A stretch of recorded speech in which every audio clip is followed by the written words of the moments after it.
is a very short-sighted person. So he and his beta goon squad come into Trump 2.0, and it's executive orders, it's concentration camp, it's deporting people who were here legally. It's just complete mayhem.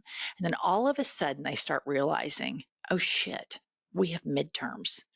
If the Democrats win, which historically that's what happens, especially I would imagine it's going to be a blue tsunami.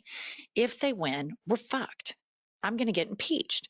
And so, of course, they're trying to cheat. And all they have to do is call the morally bankrupt piece of shit Abbott in Texas. And he immediately, like any beta does, he's a follower. He's an absolute follower. And so he wants to follow the buffoon at the top of the ticket and steal 5 seats. And in no other country, in no other democracy can you do this kind of thing. We live in a bogus democracy, but thank God there are some brave Texans in the state legislature that are speaking out. Play the clip. State Representative James Tallarico from Texas. If you're seeing this video, my Democratic colleagues and I have just left our beloved state to break quorum and stop Trump's redistricting power grab. Trump told our Republican colleagues to redraw the political maps here in Texas in the middle of the decade to get him 5 more seats and protect his majority in Congress. They're turning our districts into crazy shapes to guarantee the outcome they want in the 2026 elections. If this power grab succeeds, they will hang on to power without any accountability from the voters. But Texas Democrats are fighting back. We're leaving the state, breaking quorum, and preventing Republicans from silencing our voices and rigging the next election. We are not fighting for the Democratic Party. We are fighting for the democratic process, and the stakes could not be higher. We have to take a stand. I think this guy is such a political talent. Absolutely. And I think if Andy Beshear of Kentucky and this guy right here were to come out and make an economic populist message. And Andy Beshear is very brilliant in the way that he defends the LGBTQ plus people and connects it to his faith. I mean, if you and I, we can sit and bash Christians all the time. I mean, it's who gives a shit, you know? But they're such credible messengers to rural America because they're both big Christians, but they're the Jesus style Christians, not the MAGA style Christians. They're the ones who are like, help the poor, don't judge, you know, they don't worship capitalism. But I would even take it a step further. I would say if Andy Beshear and this guy were to say, we will not take a cent from AIPAC, and we want to say that we do not support this fascist Israeli government, but we support the Jewish people. We support the Palestinian people. We don't support fascist regimes.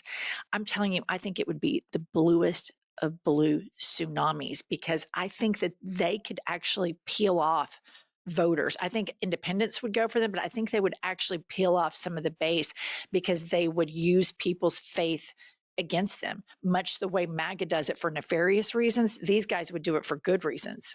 Well, we would assume they would do it, but I mean, what MAGA Christians have showed me thus far does not make me think they want to be better. They want to be cruel. They like it. And I look at this, and of course, Trump is trying to rig the election. You know, we already see him sending ICE into cities just in case he wants to declare martial law, because Donald Trump lies. He knows his policies are terrible. He knows that the economy is in the shitter. He knows he's raising prices across the board. So he just lies to people. And he's a cheater. It's his default setting. That's all he knows is cheating and corruption. Taxes, businesses. He is a lifelong cheater. It is his default setting to cheat. It never, meritocracy has never occurred to him. It's always about cheating. So this I found really rich about him saying how he's going to lower drug prices when all he is doing is increasing them. And remember, the cost of insulin was going to be $35 when he entered his presidency. Well, now it's back at full stop. But here's what he said.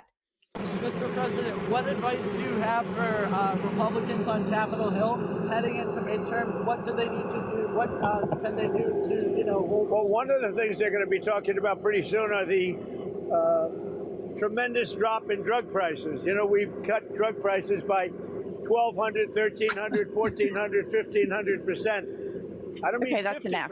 I mean.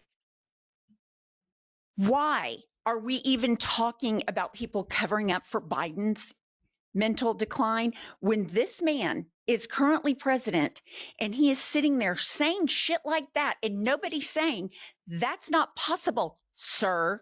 I know you like to be called sir. This man is a dipshit. He is a dope. But his triple Trumpers are like, oh my gosh, he's going to reduce our drug prices 1,500%. It's worse because you have the triple Trumpers that buy into all of this, but there is a mass cover up with the media, with even some corporate Dems that do not come out, spit and fire against all of this stuff all the time. They voted for Marco Rubio. They earnestly, Cory Booker goes and votes for Jared Kushner's dad. There is just so much that this guy is allowed to get away with that nobody else would ever be able to get away with. And the triple Trumpers are the worst. They're the ones that I blame the most. But then I also think like that patriarchal system is always given so much deference that when we had Rahm Emanuel on this podcast, the very first thing that he wanted to do was signal that he thought the trans issue was crazy and that he wanted to show to the right wing, hey, I get it. They're getting a little bit too far left, instead of having the courage and the backbone to say, I get it. I understand if you live in rural America and you hear that somebody was born something that they present. I get that that sounds crazy, but this is a free country and it's not your business and we're not going to bully those people.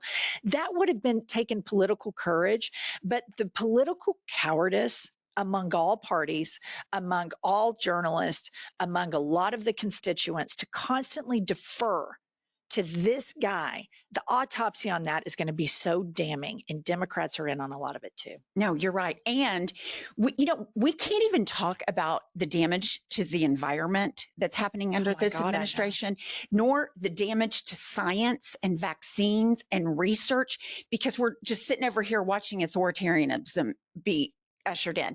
But the numbers that we're getting out of this administration are going to be cooked from here on out.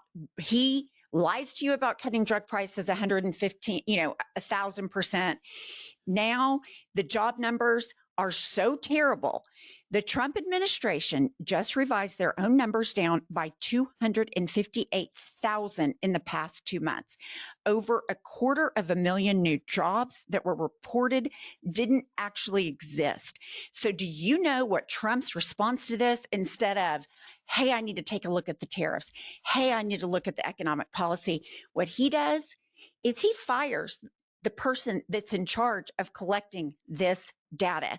We see this from the New York Times, breaking news. President Trump moved to fire the official in charge of jobs data, claiming without evidence that labor numbers were being manipulated. And that is a play right out of Putin's playbook, Kim Jong-un's playbook, Hitler. Nobody could tell Hitler. So he got crazier and crazier and crazier. And that's what we have here. Now we're going to have numbers that do not make sense, because they're over there on Fox News saying, oh, well, inflation's down. Bullshit. Prices are down. Bullshit. It's absolutely, you can no longer trust the U.S. government. Well, and this is a point where our Fortune 500 leaders, CEOs, are they going to step out? Because this is going to dismantle your company and the value of your stock. Corrupt countries, corrupt governments have bad economies. And this is going to deliver I think we're well on our way into a recession. And I think the stock market and all of those things are going to at some point pick up. I think stocks are grossly overvalued right now, but you're seeing all the indicators, tourism, these numbers being adjusted about jobs.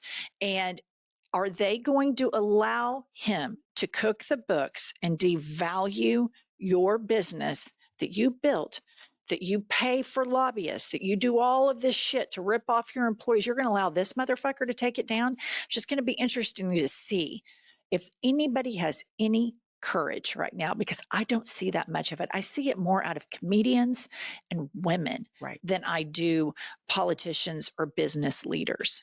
Well, I think you're right. It has to be the business leader, because Congress isn't going to do it. They've already bent the knee. You see all of these places bending universities, the knees, law firms, it just bend the knee after bend the knee. But when asked about why he fired the jobs number person, this is what he said.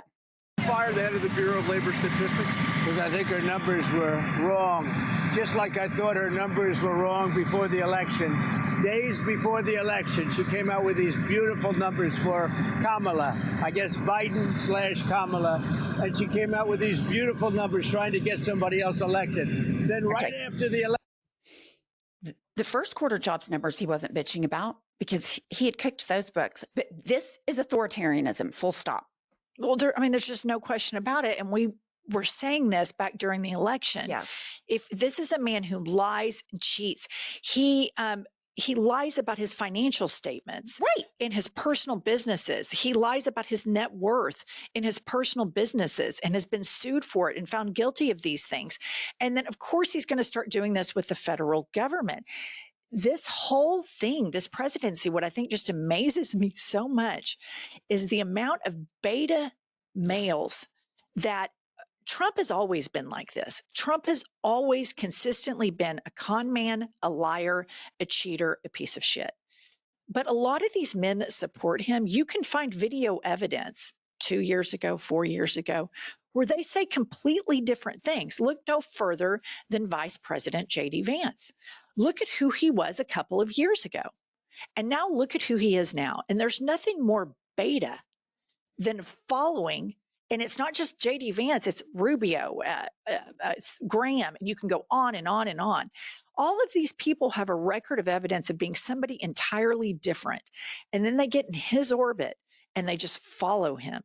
And that is amazing to me, the amount of beta males that follow a person who just, their default setting is to make horrible, horrible decisions based in dishonesty, lying, and cheating. And he was such a bully.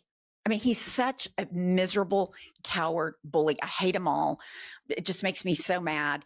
Please like this video, subscribe to our channel, and buy our book, Life is a Lazy Susan of Shit Sandwiches. It's a fun summer read.